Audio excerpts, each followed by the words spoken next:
Another day, another basketball stories na naman ang pagkikwentuhan natin. At ngayon nga, yung pag-uusapan natin ang balitang may tinapos na nga daw na trade ang Los Angeles Lakers sa Dallas Mavericks. At ang balitang nagsalita na nga daw ang Golden State Warriors kay Malik Beasley. Naibalita ko na nga sa inyo na pwede na ngang gamitin ng Lakers si Rui Hachimura bilang trade asset para makakuha sila ng bagong player na makakatulong sa kanilang kampanya next season. At isa nga sa mga target nila dito na makuha ay si PJ Washington na dating teammate ni Luka Doncic sa Dallas Mavericks. Alam na rin naman nga na kung paano maglaro si Luka kaya sigurado nga na matutulungan niya ito sa kanyang mga laban.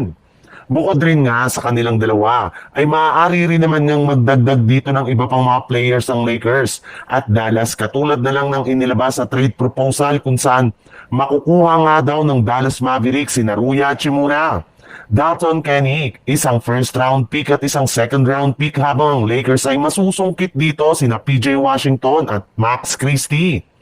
Ang problema lang, mismo ang Dallas Mavericks na rin naman nga nagsabi na wala silang balak na i-trade o ipamigay sa ibang kupunan si PJ Washington. Bagos, mas gusto pa nga nila ito na bigyan ng bagong kontrata. Sa ibang balita naman, simula nga nang itigil na ang investigasyon kay Malik Beasley ay isa na nga siya sa mga pinakamagaling na players na available sa free agency ngayong off-season. Kaya hindi na nga nakapagtataka bakit maraming mga teams ang nakikipag-agawan para lamang makuha siya sa lalong madaling panahon. At kabilang nga sa mga team na interesado sa kanya ay kinabibilangan ng Brooklyn Nets, Charlotte Hornets, Chicago Bulls, Indiana Pacers, Miami Heat, Oklahoma City Thunder, Sacramento Kings at ang Washington Wizards. Bukod rin dyan, ay ibinulgar na rin naman nga ng isang NBA insider na kabilang rin naman nga ang Golden State Warriors sa mga team na planong kunin si Malik Beasley sa free agency market.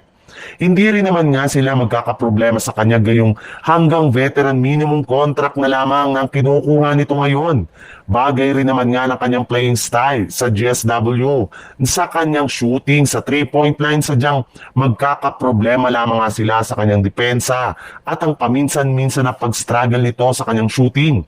Kaya bagamat man interesado sila sa kanya ay nagdadalawang isip pa rin naman nga sila kung kukunin nila ito o hindi.